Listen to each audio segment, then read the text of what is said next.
Welcome to this NexGen Cam best practices demonstration where we're actually going to take a look at Autodesk PowerMill, and we're going to be machining this upper component for our ShotShow demonstrations this year. We will be out at ShotShow this year in January. I'd say 17th, I believe ShotShow starts this year. This will be a two-part video. Part one, we're going to be taking a look at 3+2 roughing, and we're going to get into a few live full fifth axis toolpaths within PowerMill. In part two of the video, we'll go ahead and finish up some of the interior or internal components. We'll be doing some 2D and 3D finishing, as well as 3+2 and full 5 axis, and then we'll be going through some of our other operations for this part. Now we did the assembly in Fusion 360, and of course we have our vise attached within our assembly imported in here into PowerMill. Now when it imported into PowerMill here, we've got some work offsets that maybe came in with the design from the assembly. One of them we can use, I believe, just to attach our machine tool in PowerMill. Now if I go ahead and just delete what I don't need out of those imported work offsets, rename this simulation or sim. That way I can attach a machine tool to all of my simulations. Now something that we can do inside of PowerMill that is really good starting out within your model is bringing in your machine tool. But one of the benefits of using PowerMill is its ability to utilize templates and automation to help take you through your programming on any part that you decide to do. And one of the things I set up pre-canned before this demonstration is one of those automations. So I'm going to go ahead and click on my UMC 750 automation here. And what this is going to do is it's going to take me through maybe one of the operations I do on a regular basis. In this case, I created a ShotShow 2023 automation. I'm going to hit OK to that. And what that does is it pulls in the templates that I need for this particular type of part of component. So if you're doing production work on a specific machine tool, you can set up your work environment inside of PowerMill so that it'll pull in, number one, your machine tool file to any toolpaths that you may use on a regular basis with this type of part or component. And then three, of course, the more important one for me is all of my tools that may be in the ATC that help me program these components, right? Cutting down a lot of times via selection to go through maybe something like a tool library or a database or creating tools. Just by cutting that down, I may be trimmed off maybe, 10, 15, 20 minutes, maybe even up to an hour, depending on having to order cutters. So automatically, I've kind of given myself a leg up on the programming. Now, the other thing we do with PowerMill is in our simulation environment, when we attach our machine tools, this gives us the ability to kind of test out our work envelope. Maybe take a look at this machine tool and maybe where our machine tool is capable of machining this part within the work envelope. Now you can see with this UMC 750, and anyone who's worked on a UMC 750 knows that this has a very limited B axis rotating in the negative direction. So we can only go negative 35 degrees with this machine tool. Really, all of our work's going to be happening over here on the left-hand side of our machine at 90 degrees. So with that said, I've already kind of given myself a little bit of information here just by using the machine simulation file from the start. I know what direction I need to tilt to successfully machine this part and where my machine tool kinematics are going to want to go naturally. Now, this helps in a huge way because now I can actually create my toolpath's work planes in the appropriate orientation to successfully machine this part. Now, I'm going to turn the machine tool off for this. Just taking a look at the work itself, I'm going to have to define my stock, of course, since that didn't bring in any stock on the import. It is positioned in the vise to handle the stock appropriately, but I'm going to handle this by just selecting the part, and then I'm going to use a quick shortcut to shrink wrap a generic block around the part, which is a quick keyboard stroke of shortcut that just allowed it to do the first of a few operations that we like to do inside of PowerMill for us here. And that is to create our block form. Now I'm going to go ahead and turn this into a wireframe block. I don't necessarily like to look through the shaded part there. Now that this is tied in here, I'm going to lock this in, maybe even to like the named work plane, and we'll just tie it to the simulation there, right? That way it's already locked in place and it's calculated shrunk wrap to that part. Now this shrink wraps it, which means it's direct to the part model itself that I selected. So when I highlighted and selected that part, we're just shrink wrapping that model of that block to it. So this just gives me the idea of, okay, what were they thinking when they ordered this stock and positioned it within the assembly here? I can then come in and double click on that block form there, and that brings me into like a direct dynamic editor and allows me to pull that block height and maybe even snap it to my jaws into place there. But once I have that, I've got a little more knowledge towards what they were doing when they ordered this stock. I can see that the length of it is probably more than likely going to be 8 inches, thinking about size on size here. And then maybe this width of it is going to be 1.5 inches.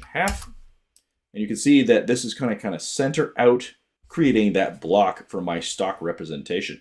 Now, the stock in Z, in the orientation that it's in currently in the vise, you can see it's almost got about a 3-inch height, but I'm lacking a few, maybe a few thousandths here that I need to kind of compensate for.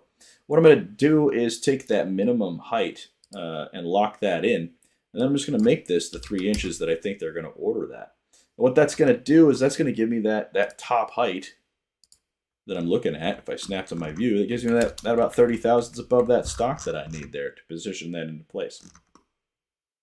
So that I have a good stock representation kind of built at that point, I am going to create another work coordinate system. The wonderful thing about PowerMill is that I can create work planes ahead of time and just position things the way I need to machine them. And in this case, I'm going to first start out by creating my first work plane, which is going to represent how my origin is going to be set up at my machine tool. And I'm just going to place that work plane to the center node of a block, and then I'm going to swap axis to kind of orient it how I want to be set in the machine. When I put this block in the machine, how is that going to be sitting? Now, when I create that work plane over here in the Explorer tree, it creates it. This is going to be my G54, B0, C0. Right, just giving myself the vectors that we're going to be rotating and orienting to. Now, of course, to start this out, I want to rough this out as efficiently as possible. So I'm going to be using a vortex toolpath to do that. That's a chip thinning method or algorithm that uses adaptive clearing when it is used within the stock function of the toolpath, which is very similar to some of our other toolpaths inside of any of the Autodesk products. But it's going to utilize the full length of the flute and then also a smaller step over to hopefully create a higher chip load and removal MRR rate across all of the material here, and hopefully efficiently remove all of that block as much as possible. But we need to kind of finish up our setup at this point. But with that said, I need to kind of just create a work plane to machine this as efficiently as possible. So I know I'm going to be doing this from this left-hand side as I tilt over in my B, kind of looking at this part. And this is going to be the side that has my ejection port on the left for the part itself. So I'm going to go ahead and kind of just give myself an isometric view as if it was going to tilt over the machine. I'm going to copy my work plane. So creating extra work planes for tool plane representation or toolpath work plane representation is as easy as just copying the work plane. I'm going to quickly just rename this. And we're going to say this is going to be B90 because I know it is 90. And I believe it's going to be C270 on this side of the work, tilting over to it. Now we'll test this out. We'll find out momentarily. I'm going to activate that work plane. Right click on it, go into my work plane editor, and just quickly swap the axes. I know I need my Z positive in this orientation and my X positive to my right, because that's how my machine's going to tilt the dynamics of the machine are going to work towards tilting that direction. I hit accept, and just like that, I've got an adequate work plane, a block into position, and that starts my tool pathing process here. Now there are a few other things I'm going to go ahead and set up before I get into a toolpath. One of them is going to be my safety heights, and that happens within what we call our connection moves in PowerMill. And from our safe area plane here, what I'm going to do is going to set this at about 1 inch. I'm going to tell it I just wanted to calculate this 1 inch value from the block. And when it does that, what it does is it sets up these rapid and feed planes, or what we call our plunge surface planes and our rapid surface planes in PowerMill. And this is where my toolpaths are going to basically treat these as like safety heights to start and stop my toolpaths from that cyan color that we see there, and then also from that red color at the top. Now these of course are also opaque, and I couldn't turn those on and off if needed. I can leave these on from this form and hit accept, but that kind of sets the precedence for those safety heights. The next thing I'm going to do before I jump into a toolpath is I'm going to go ahead and set up some thickness preferences. And what this means within PowerMill is almost like surfaces that we want to treat as either machinable, or in this case with the fixture, I want to treat that basically like the plague. I want to stay away from that fixture as much as possible. I'm basically going to select those surfaces, and I'm going to set those on this level. I'm going to tell PowerMill, you know what, I'm going to set that as a collision surfaces, and I do not want to touch that within 100 thousandths. No cutter, after applying this, is going to ever touch that fixture within 100 thou unless I tell it otherwise. This is a default setting, as our surface default settings for everything I do from here on out inside of PowerMill. After that, we can get into our toolpathing. Before I do that, I do have some file folders that I kind of set up, pre-canned as part of my template. One of them is whether or not I do a prep operation for this particular part, or maybe I'm just going to skip right into the main op, which is what I'm going to be doing for this demonstration. So I can delete or right-click and delete that, that top folder there. And then with the main op folder active here, what happens with PowerMill is anything active kind of transfers over into whatever we select. And in this case, I'm going to select a toolpath. Now, I have a whole suite of tools that I can create, of course, in PowerMill, but I can also come over here to the toolpaths and quickly launch any one of my favorite toolpaths that I want to use to machine this part. But I can also come into the massive selection here within my strategy selector. And I can select from even pre-created templates of toolpaths that will have basically all the settings that I need to do to complete this part already set up in their templates, right? So I have an AR-15 UMC 750 tools here. And then this toolpath file, I've got a D750 or a 3/4 inch vortex roughing toolpath. I also have a 3/8 rest roughing toolpath. Let's start with the 3/4. If I just double click on that, it adds that to my operation file on the left in the toolpaths. And then also opens up my toolpaths dialog, in which case now I have all of the technology that I would be using on this part where I could apply this. Now what I have to do from here, since I already have a work plane set and a block set, is I just got to come and select my tool, and then from here I'll hit calculate to this toolpath. So I'm going to click on my tools, find my main roughing tool. In this case it's going to be this 3/4 inch end mill.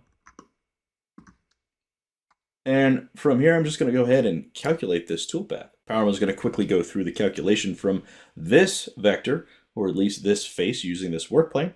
It's going to let me know a little bit about this toolpath from the calculation. And, you know, PowerMill is really good about information. Sometimes this can get a little in the way, but there's no worries about it. This information is very useful. I can actually utilize this and know exactly what's happening. So because this is an undercut capable tool, because it has shanked down region, it's just letting me know, hey, you know, if you were expecting something out of that, maybe it didn't happen, or maybe it did. You need to verify to be sure. That's not really a problem. I'm going to hit OK to that. And my toolpath's going to show up on my screen. You can see this is a tricordial chip thinning type of toolpath that's going to be removing material. Now, PowerMill's toolpaths are also smart enough, not just that this is a template, but they are smart enough to know when enclosed areas are being machined that it needs to do a different type of lead in or lead out move. So it's applied some ramp in that area. But what I really want to point out is that within this fixture and where it comes close to this fixture, there is no part of this toolpath where that tool is going to come within 100 thousandths of that vise. So if I take a look at that just by simulating from that point, if I go to a top view, we can kind of take a look at how close or how far away this tool is coming from that vise. I'm going to right click on the tool, turn off the shading of it, just so we can see. If I get close in here on this position at the very top corner here and simulate from that point, I'm staying away from that vise at all times. And at no point will any part of this toolpath come in contact with that vise by 100,000. So that's due to that thickness preference that we set up for all of our toolpaths. I'm going to quickly rename this. This is going to be my D750 RGH, and this one is going to be from a specific vector. Now, if I wasn't paying attention to the vector like I was, that's not a big deal. I'm just going to turn on my machine tool and take a look at those kinematics, and I can see this is, of course, like I said, this is B90 C270. So now I can just name this B90 C270. And I have that, that set up within that toolpath. Now, over on the left-hand side, over in my Explorer tree, PowerMill is letting me know something has happened within this toolpath. I've got a red exclamation mark kind of representing maybe what's going on here. And if I hover over that red exclamation mark, this is my safety status. It's letting me know, okay, what's going on. I don't have any collisions with the toolpath. So what I'm going to do at this point, just because PowerMill is letting me know something's going on, I'm going to come over here and I'm going to take a look either at my colliding sections, or I'm going to come in and I'm going to evaluate that toolpath. And maybe since there's no collisions, there may be gouges in this toolpath. So I'm going to hit apply to this. And it says gouges were found, gouges involving links. All right, so somewhere in this toolpath, there is a link move that is colliding with either the fixture or the part itself. Basically what I need to do is maybe recheck my, my leads and links to be sure that my heights are in the proper place, or be sure that it is not coming in contact with the part in any place within the linking moves. So I'm going to take a look at my toolpath connections here. The nice thing about PowerMill is once things are calculated, I can actually move on from that point, and I can force this to actually calculate and utilize and make additional edits to the toolpath. So just right there, I have increased that 600 thousandths to 2 inches, and then reset the calculation of the verification, just to be sure that maybe that's needing to get up out of that cut a little bit more, not to have a collision with the part. So I'm going to hit accept to that. Now, this takes care of it to one extent. Let's go ahead and take a look at what our stock's going to look like within this first toolpath. So after I've gotten my first roughing toolpath here, what I actually like to do is I like to come in and have a representation of that removed material within a stock model. So I'm going to create my stock model. I'm going to go ahead and change my tolerance here. We'll change this to 10 thou, and I'll have a step over, which is what the mesh step over is going to look like for this STL representation of our stock. I'll go ahead and set that to say 15 thou, and I'll change the work plane maybe to the 0 anchor of my part. Once I have that, I'm going to right click on my first toolpath. I'm going to add to stock model. And that is going to apply the stock model at this state below. It adds my block as well as my part, or as well as my toolpath there, and I can right click and calculate that. And once the calculation resolves, I'm going to get a pretty accurate representation of the material as it is left over from this toolpath. I can actually hide and turn off that toolpath at this point, and we can kind of see what that's going to look like after roughing. Now, upon my inspection of this, I can kind of take a look and make some decisions. And I can see here that maybe this toolpath didn't go far enough down past the stock. So I need to alter my stock at this point, but PowerMill's giving me the feedback that I need at this point to do that. So I'm going to go ahead and right click on that and go into the settings of the toolpath to edit this. I'm going to change my block. I could recycle my toolpath here, and what I need to do is lock down one of the components of my part and maybe add a length to that that's going to be inside of that vise. Now this is actually going to be the Z face, or rather the Y face, so I'll lock the positive value of the Y. But I'm just going to add, say, 30 thou, or the radius of my cutter to that. And if I look at this from the front view, I should see that that 30 thousandths should have moved itself into position. Now I think I have this wrong, so I'll unlock that, make this 780,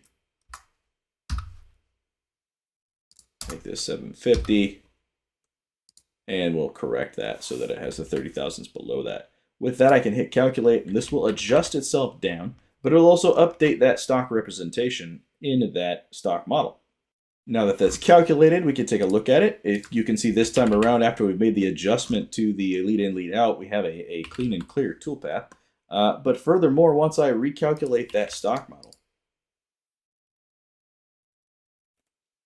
I've got that cusp that was left over at the bottom completely machined away. So there's no more cusp for me to worry about on the opposite side.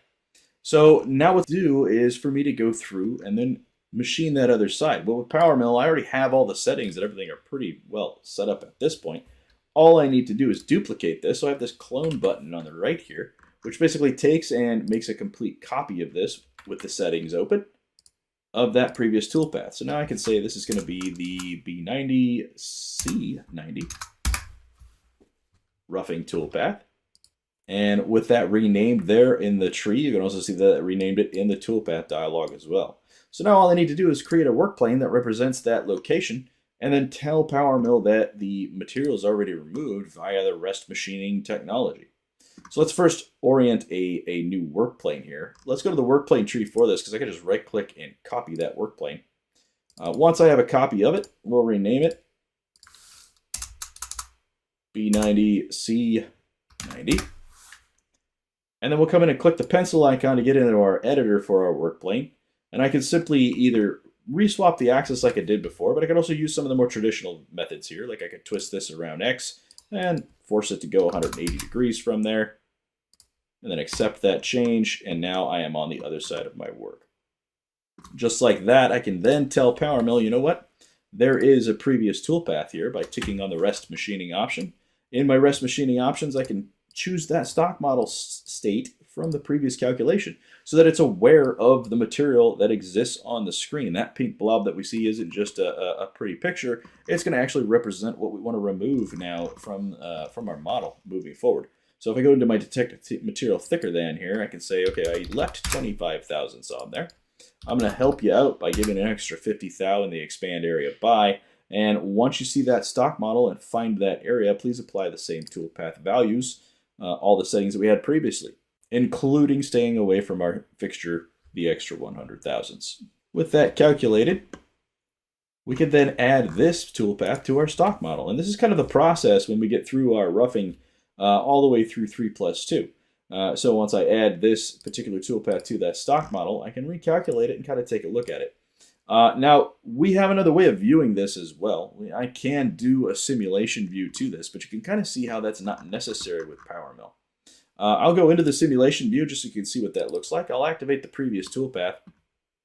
I'm going to right-click on the toolpath and simulate this from the start. In my simulation tab, I do have this view mill option. If I turn that on, this is going to give me that stock representation that we see so often in other CAM softwares, where it's going to go through and kind of follow and trace the toolpath and remove it as it goes. But with PowerMill, that's just not necessary. I don't need to see these cuts unless I absolutely have an issue, in which case I might go back and take a look at this. But with PowerMill, what I mostly rely on is that little blue check mark on the left-hand side, letting me know that my toolpath isn't gouging, it isn't colliding, which means that both the flute is safe to the part, and then the shank and the holder are safe to all the components of my project. From there, if I've actually created the stock model, I can view that stock as it's been removed without having to go through lengthy simulation, so that that representation's already there. Right? So now that we have this kind of roughed out from both of our sides, we want to kind of focus on our next roughing opportunity here, which is going to be kind of clocking this up to look at the barrel portion of our part.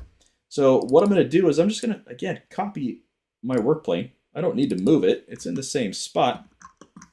And what I'm going to do this time is use a little bit different technology to kind of edit this work plane. So this is going to be set at, I believe, B90 C180. And once that's set at B90 C180, I can then edit this work plane. I'm going to go ahead and turn off the stock model drawing by ticking the right light bulb there. So now I know I could either swap my axis, or I can align this to geometry. I've got other alignment tools we're going to be taking a look at, but I'll just swap axis to make it quick. It's the fastest method for me to grab the positive values and alter my work planes. Once that work plane is altered there, we're going to go ahead and take a look at a different toolpath than our vortex roughing for this. I'm going to go ahead and go up to my home tab in my toolpath strategy method. There's more than just a few toolpaths in here. Anything I look at removing material efficiently, I've got an entire suite of toolpaths here in 3D area clearance that are just dedicated to doing that specific thing, including something like model profile, which is more like a 2D style toolpath. In that my levels are going to be a different type of slice, and it's going to find the outside profile of the surfaces to apply the toolpath to remove the stock. So if I come in here and double click on that and start that toolpath, I'll go ahead and set the work plane to the correct work plane. I'm going to turn the drawing off on the other toolpath there. From here, with the work plane already in place, all I need to do is reevaluate maybe where my Z is going to be removing this material. And I can do that via a limit, right? Limits are things like boundaries or block limitations. And in this case, I'm going to do a Z height limitation to that bottom floor of that part. I don't need my toolpath to remove anything further from that point on the barrel portion of this part. With that Z limitation clicked on there, let's go ahead and just take a look at our step down and step over. So these are actually modal values from the previous toolpath, which tolerance-wise and thickness-wise, I do want to leave another 25 thousandths all over the surfaces of the part here, but my step over or step down may not be adequately set up at this point due to the fact that it's modal.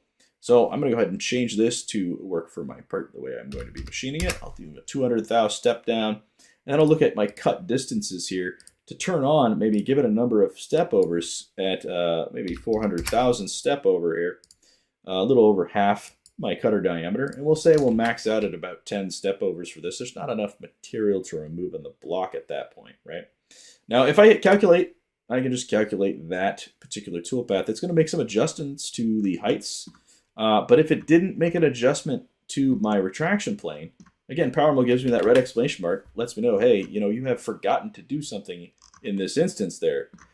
So what we may want to do here is pay attention to the screen. And you can see all my retraction heights, they have some blood on them as well. So I've got the red exclamation mark. I've also got some blood on my toolpath there. And I can clearly see before even simulating that the start height of that toolpath is in the wrong position.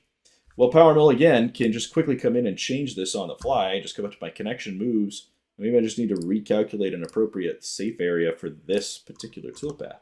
And just by applying and hitting OK to that, I've resolved the issue with the toolpath.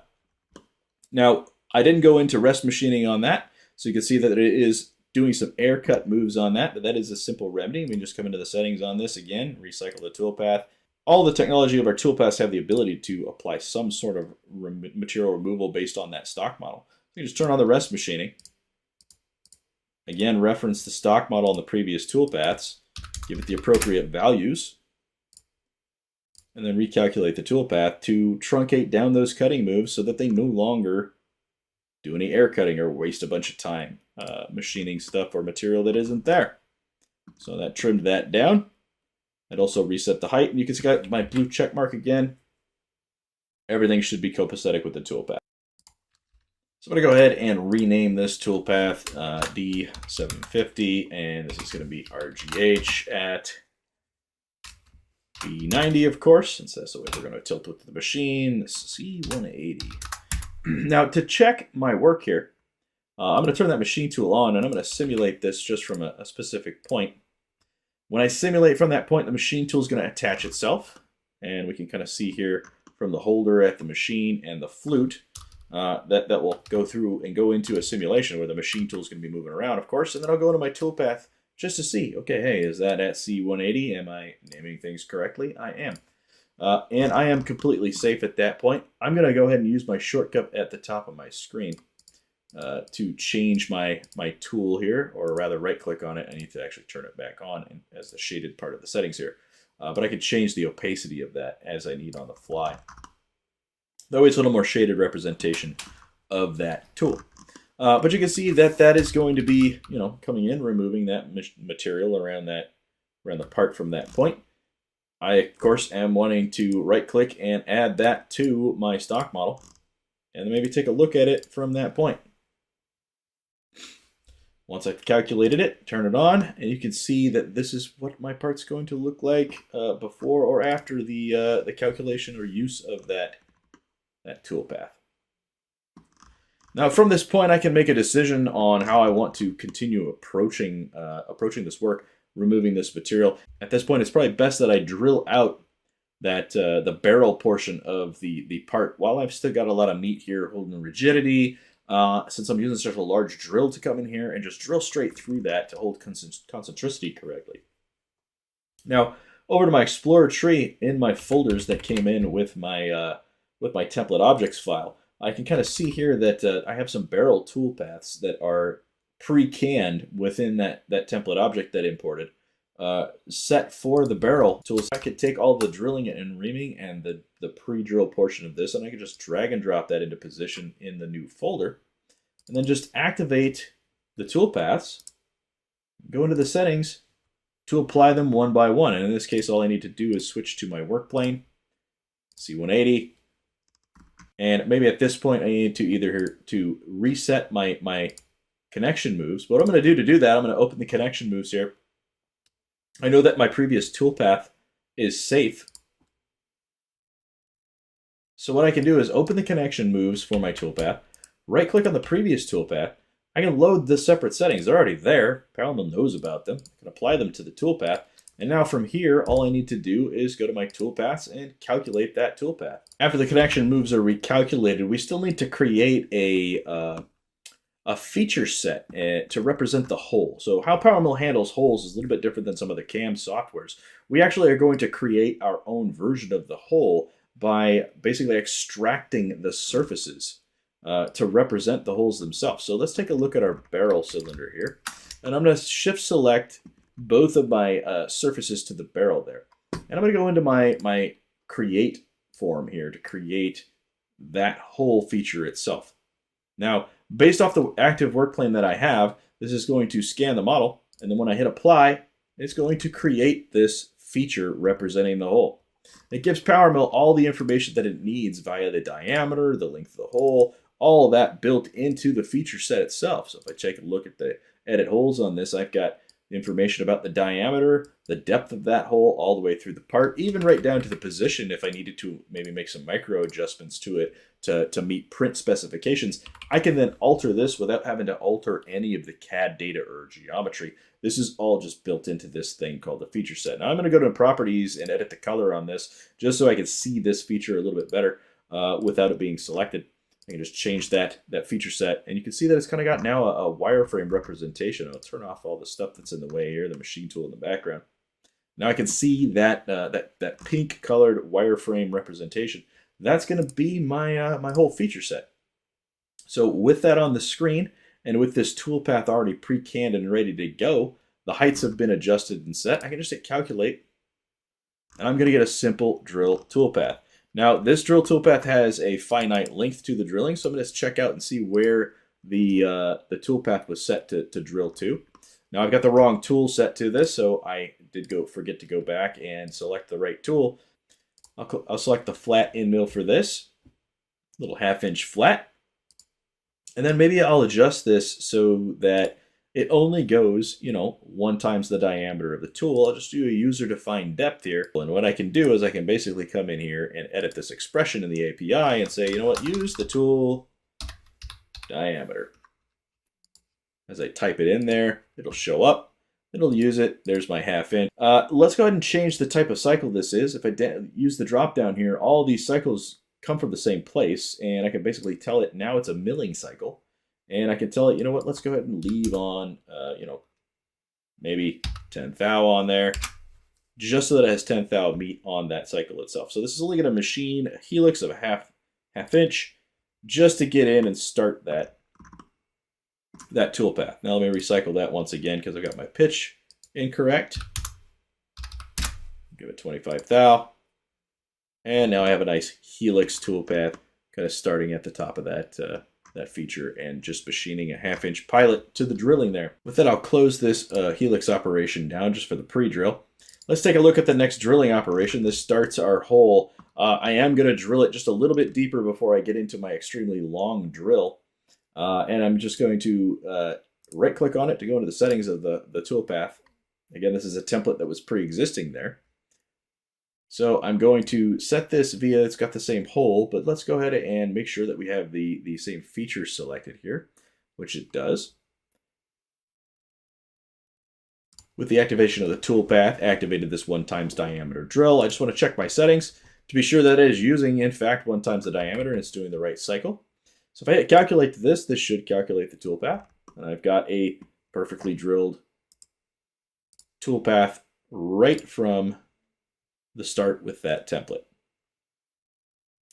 Well, I need to then move on to drilling through the rest of this hole. So I'm going to go ahead and recycle this and clone it. And let's go ahead and change our tool for our next next part. That's going to be the 8x D version of the same tool here. And again, this is an insert gold twist drill from Ingersoll. So it's able to just get in there and quickly remove that material.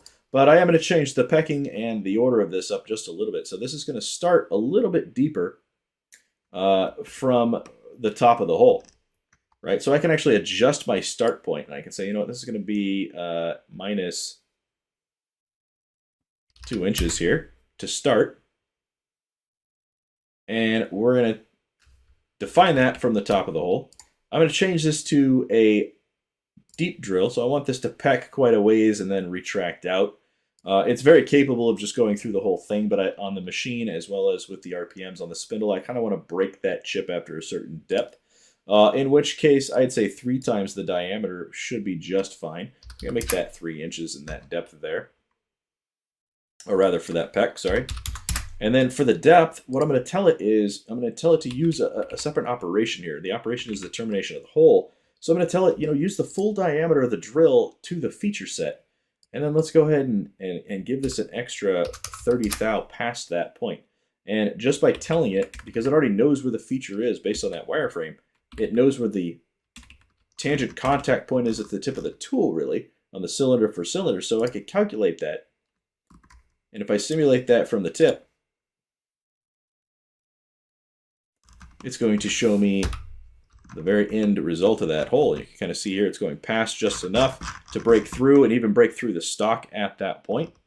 And then I've also got still enough clearance out here. And as it removes the material and the pecking of course will simulate as well. If I go to the beginning of this toolpath, I can visualize that pecking just by slowing things down a little bit here.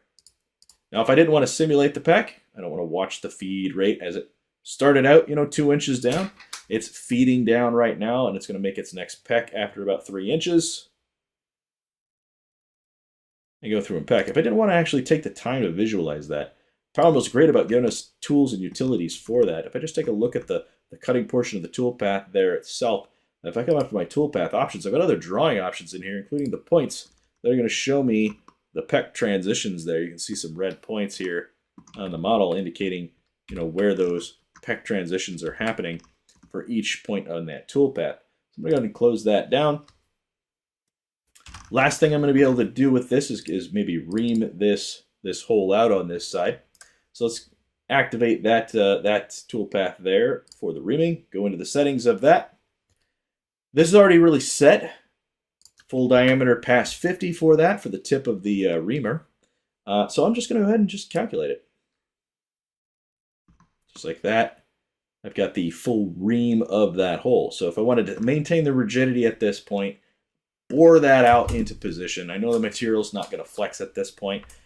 Then I'm pretty safe with that option. I could also maybe move this reamer at another time if I want to make it at a different point for the toolpaths themselves or for the NC program. Now, as this is going to be part of the roughing, I'm going to go ahead and back this up to a toolpath here. I'm going to shift select both of those toolpaths in my tree, right click and add them to the stock model.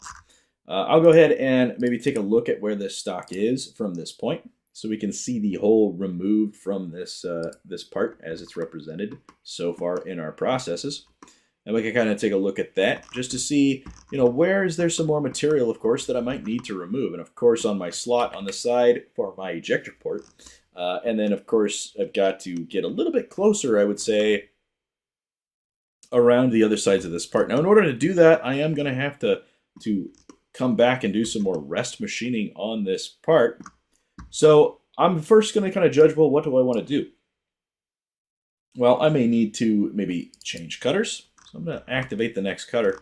Maybe go to a stubbier cutter. I've also got a lot of material to remove up here at the top of my operation here. So getting into the inside of my part and removing this material, we'll go ahead and go into some rest machining. I am going to activate that tool, the 3/8 tool. That's going to be my rest machining tool. I'm going to jump up to the top of my part by activating that work plane. With that active, let's go ahead and go to our Home tab. I'm going to go back to my toolpaths, go into those templates because I had the rest machining toolpath in here. So I've got a D375 model air clearance toolpath for the upper. Currently, this is set to a vortex toolpath. I think I'm going to switch this. I'm going to switch this to a offset model toolpath. That's going to be more like a traditional step down. With the amount of material that's actually left over in there, I'm a little more comfortable with it with the tool, let's say. And I'll change my step down. We'll make that a 1/4 inch for that, and then we're going to change the step over. We'll change that to, say, maybe 300 thousandths for the step over. With that adjustment made, I'm going to head over to my rest machining, select my stock model, should select the last previous state. There's my 25 thou detection of material, and then I'll expand that out by 50 to take care of any cusps, of course, within the region. Last thing I want to do before I smack the calculate button, and it's as easy as that to jump around 3+2. It's all about activating that work plane in the right orientation, or creating it in the right orientation, and then continuing through with the machining operations, right? And it is literally that easy. I'm going to turn on some step cutting here. Maybe I need to jump some steps here and make this a little bit smaller on any contoured regions so that it has the ability to reach that area. I'm also going to come in and check my connection moves, and I'm just going to quickly apply a lead in, lead out. Maybe that I think that's going to be appropriate here, right? So I'll just leave these as extended move. I'll let it process the way it is. And the reason why I'm going to do that is just to show the capabilities of PowerMill when it comes to plunge moving into stock. So PowerMill's a little smarter than I am sometimes. Sometimes I get working a little fast, and I might miss a little detail. In this case, you can see I missed the plunge moves into stocks, and it's let me know that. It let me know that there may be some areas that aren't fully machined within that the toolpath itself. I can see looking down there that it has seen a lot more material down at the very bottom of that part. Also up and around the top. And of course, if I want to see this representation, I just add that to the stock model. I don't need to verify or simulate it. I can just take a look at it the way it's machined just by adding it to my stock model. Now there's another preview of this stock model here. I can actually look at this in a little more detail by going to my drawing options and shading that. This is a little more taxing on my graphics card, especially with the video going. But I can actually look at that and say, okay, well that's what my stock's going to look like after this operation.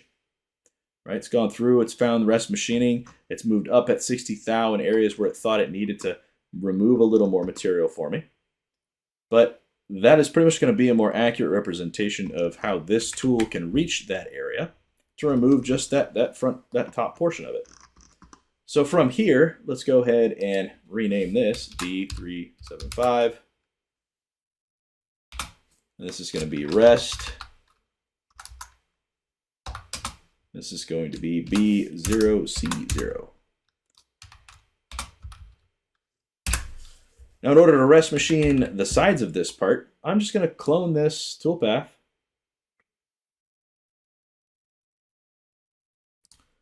Head to my work plane, select my next work plane for machining. Then I'm going to come in and make the adjustments to the stock model just to let it know what toolpath I want to take from. I'll recalculate that. PowerMill is going to be the plunge move warning once again, along with the regions. So if I am plunging into stock, like I am here, since I didn't apply an appropriate lead in, lead out, with PowerMill, once again, that's not the end of the world. I'll just come to my toolpath connections, come into my lead ins, and maybe force a ramp height and some ramp options in here. I'll make that a more reasonable ramp in. Maybe I'll make it 100 thousandths incrementally from other surfaces. Maybe I'll make this a circle where it can, and if it hits the wall of the circle, maybe it will apply a different lead-in move where necessary. And you can see here what it did is it turned it from a helix to a trace where it could not fit a helix move in there. So I'll apply this toolpath just to take a look to the stock model. Calculate that. And then we have the representation at this point, right? It applied both toolpaths to the stock model there. Now we still have our plunge moves that were a warning from the previous toolpath. Well, if I activate that toolpath, and if I right-click on the previous toolpath, I'm just going to do the load settings trick here to better apply a ramp move to my lead-ins. And just like that, without having to do any extensive recalculation, I've altered my lead-in to fix my problem for the plunge moves. I'm going to accept that. I'll double-click to activate the current version of my stock. And we will just do the same process of cloning our toolpath. So this is going to be C270. Right? Maybe I just want to duplicate this. I can use a simple shortcut key, Control D. Will create the shortcut to copy my toolpath. And instead of C270, this is going to be the C90. So let's go into those settings, recycle the toolpath, alter our work plane, alter our rest machining state, calculate my toolpath. Now, with the toolpath calculation on this side, it's actually picked up a little bit more material than my previous toolpath. Previous toolpath limited itself to the front portion of that on the stock and found removing that area. This toolpath's picked up some more material down here. And you can see it's successfully kind of avoided the fixture. But I got some weird motion here with some lead-ins. And then if I actually apply this toolpath and add it to the stock model, I really will see where my error is happening with this toolpath. It's allowed itself to machine down past this point. So this is something that maybe I would check in verification. But it's actually treating it as if, you know, hey, I'm going to go past that point and machine this down, almost like I'm going to tab this off already, right? And maybe I want to tab this off later at this point in a similar fashion. This toolpath could become useful later. Right now, though, I'm going to lose all my rigidity for my finishing. It's going to vibrate and create a mess of my part. So what I'm going to actually do is I'll snap this to a front view. PowerMill's got a suite of editing capability built into it that just lets me do some pretty amazing things. One of the things I could do is I can actually limit where a toolpath's going to cut. And I can tell PowerMill, you know what, with the result of this limitation, what I actually want to do is set it so that it splits this toolpath right about that point, and it saves both of my toolpaths, right? So I'm going to save both of the solutions here, but I'm going to split it, and PowerMill is going to give me all three toolpaths. It's going to give me a copy of the top of that portion that I don't want to keep for this particular operation. It's going to give me a safe portion at the top of what I want. And then it's going to have my original toolpath too. I don't want to use the original toolpath, so I'm going to slide this out. I have a DNU folder. That represents do not use for me and all of my processes. Because with PowerMill, what I could do is experiment with toolpaths, edit them to sculpt them to machine my part the way I want to. And then I can just keep what I want and kind of put what I don't want in an older folder. Maybe I need it later to fix a mess up or do something different. Same thing with this. For right now, this is going to be part of a later operation. So for right now, I'm going to stick it in the do not use, and I might be able to pull from it later. It was the wrong toolpath there, but just slide and drag and drop. Easy enough to recover what I do and do not want out of here. All right, so you can see here that now I've got kind of a toolpath going down to a specific region. I can come down to my stock model. I'm going to go ahead and remove, or actually add the calculation just to the one that I want. I can remove that, that previous calculation and remove it. Add the correct one. And then retake a look at the stock.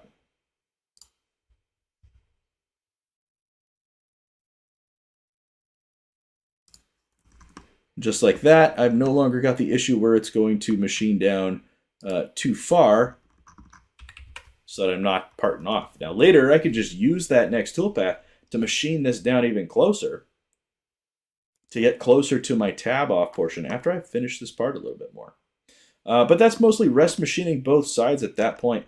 I see I've got some steps within this region.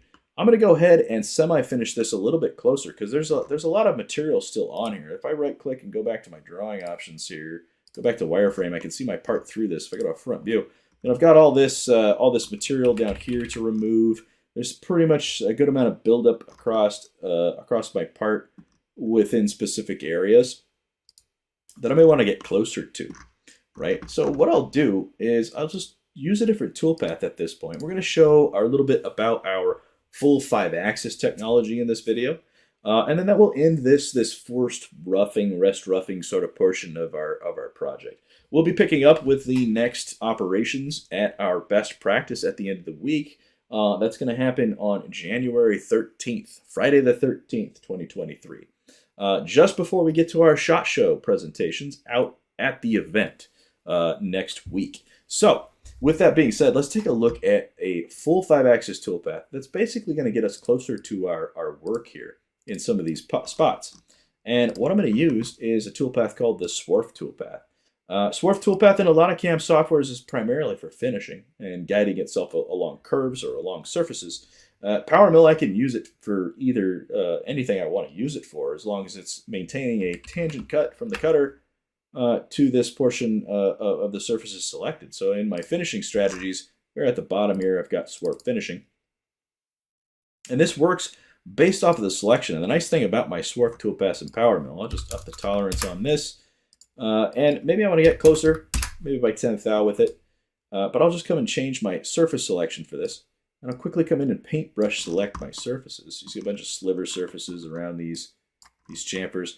And maybe I want to try to get as much of this surface here as possible to kind of try to machine all of these portions of this part. Get closer to the work down in that area. I'll even select this side just to see what it'll do. I think the tool axis is going to wipe itself out at that point. On second thought, I'll just take that out. We'll do that at the second operation there.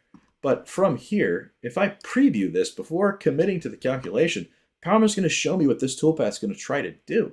So offset from the center of the tool there, we can see that it's going to create a couple of different segments. And these segments are going to basically lead itself in and out of that area of the toolpath. Now I'm going to change my connection moves here. Just because I know my lead in, lead out from the previous is set to ramp. I'm going to go ahead and set this to an extended move so that it extends the toolpath out.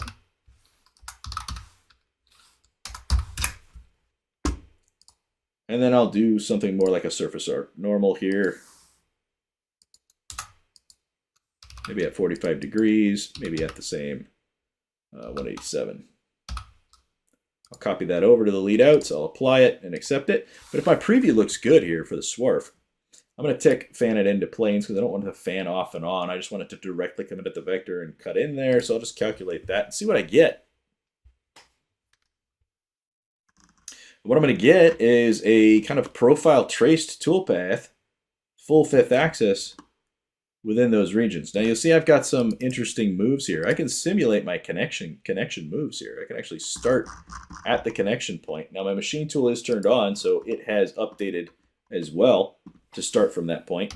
And I can see how this is going to swing from toolpath to toolpath. But with that first Swarf toolpath in play, you see this is going to come and this is going to trace. And it's still leaving our 10,000ths on our thickness, not our 25,000ths. But if I rewind this to beginning, I'll play this through. Maybe speed it up a little bit.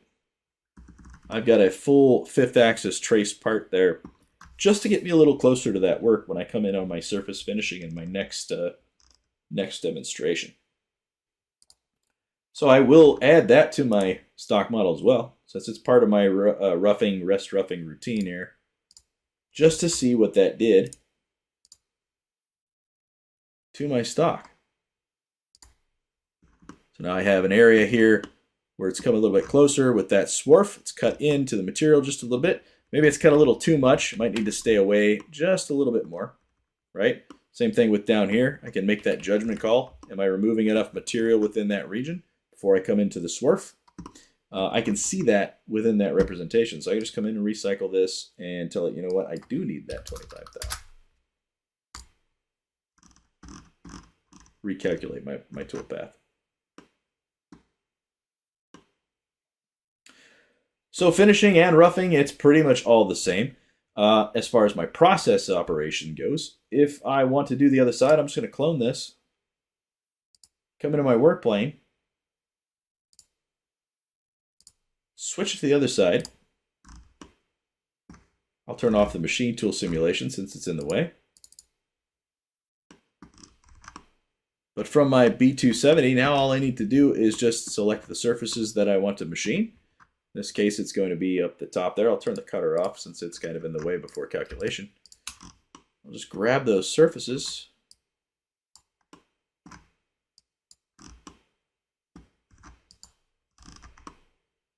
And then calculate my toolpath.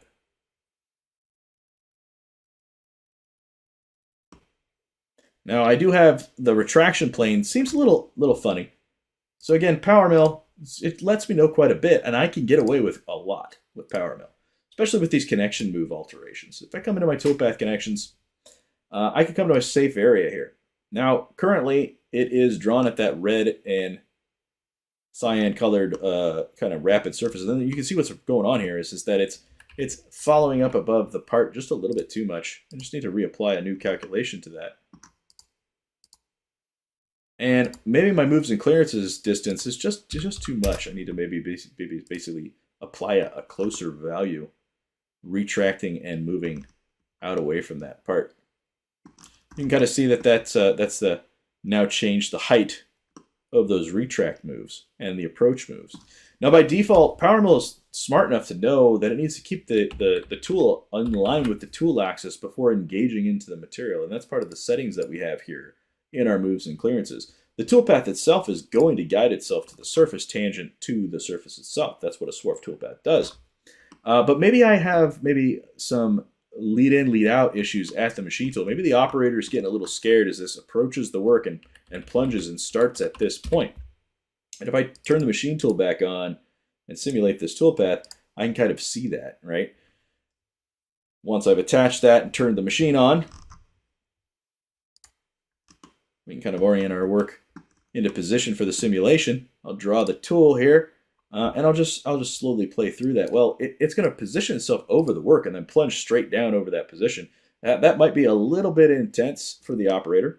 What I can do as the programmer is I can come and change that start point here, and I'll change that to an absolute position. And maybe what I need to do is alter that height position and make this 2 inches. And then as well, I'll alter the X position here. And I'm going to go over to the negative side of this. Maybe I'll go over to -4 inches here. So that before it reaches the work, it's going to position itself over here to the top and then work its way in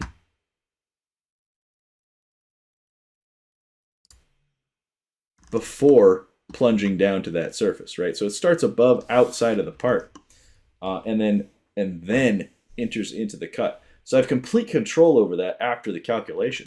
It's just easy enough to come in and adjust that if I need it to move to or from a point before making that cut.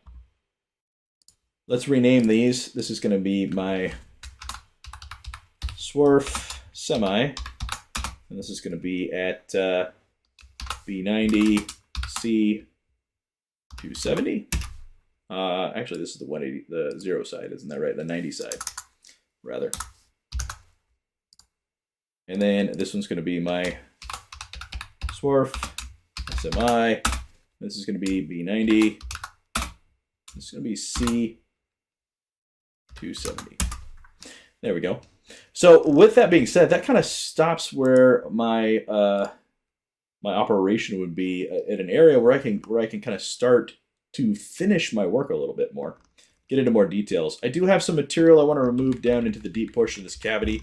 Before I do that, though, let's take a look at the entire NC program together for the first time, because this folder here just represents a containment of my toolpaths. I don't yet have an NC program. This is something that PowerMill does quite well, is it separates the NC program from the toolpaths, giving the user the ability to define a completely separate work plane if necessary, or even a certain separate approach to or a different machine tool on the NC program start itself. It also allows us to verify all the toolpaths together, right? This is something that comes in handy when we're trying to simulate toolpaths all in one.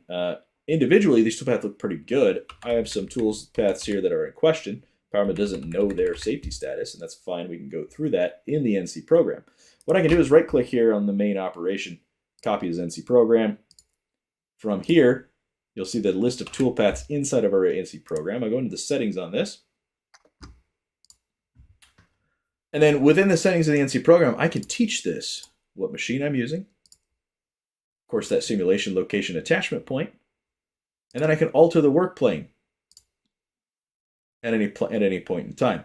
The other thing I see is that before I post my code out, it's going to let me know a few things about my toolpaths. And as you can see here, I've got some toolpaths that have question marks under my tool number. Well, that just means the tool number wasn't defined in the toolpath or in the tool. So I can basically tell this, okay, well, this is going to be tool 19, right? Click on that, makes the alteration for me. And this is for the NC program itself. So if these tools changed out at the machine tool, you could assign them any way you need them, right? I can basically say this is tool 19, this will be tool 20. And then the next tool will be tool 21, right? And so on and so forth.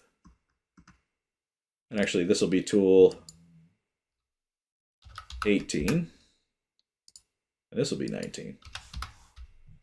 And this will be 20.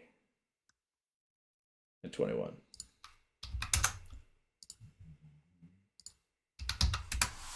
So with that set, you could do the same thing with coolant. If you needed to change the type of coolant, maybe you have through the tool or both, you can alter that. Air, of course. So we've got lots of different ways and methods on the post-processing that we can adjust or customize that output for you.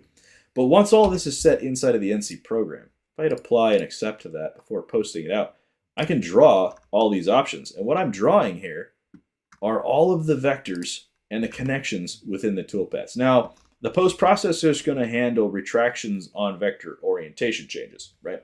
Our post processors are all built to go out and assume the safe retract planes of the toolpath before it actually transitions into position.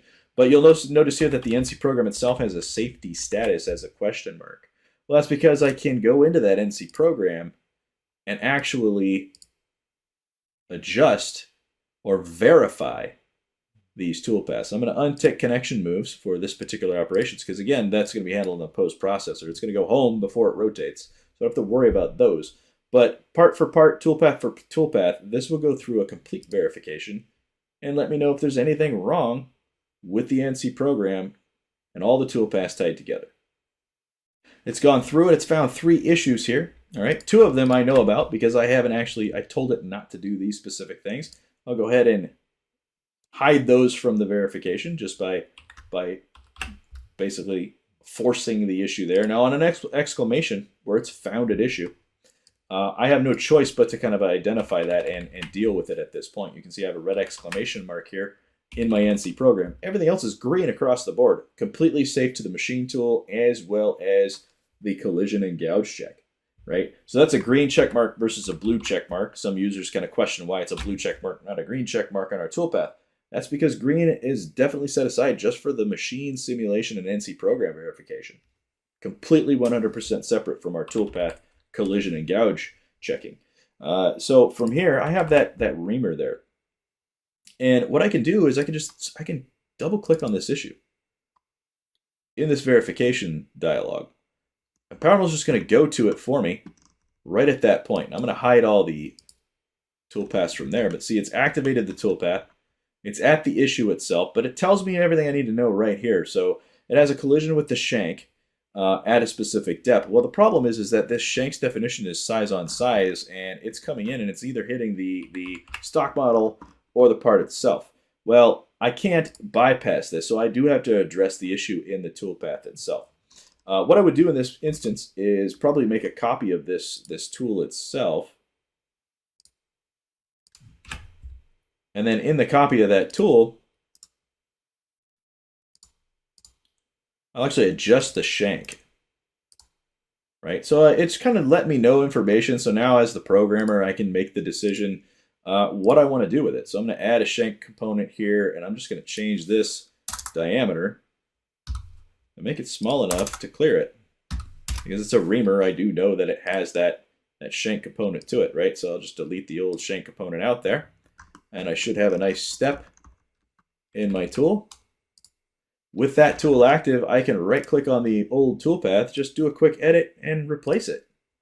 All right, from here, you'll see the check mark turns green. I have a new status here. I could right-click and do a verification on this NC program once again. And then after it verifies that NC program, I should be in the green with all the toolpaths up until this point. There's my connection move verification. I'm letting it know, hey, I know that the post is going to take care of that. I'm going to hit OK. I have a green, safe NC program at this point. Now, I'm looking at this and I see the reamer. I know I don't need it for this point of the part. I'm actually to come back and ream that later. So I can then choose to remove this from the NC program. Maybe I don't need it. But either way, that concludes this portion of the video. We will pick this back up on Friday within our best practices, and then we'll also hopefully see those of you who are going to be going out at ShotShow. So thanks for joining me today, and hope you enjoyed the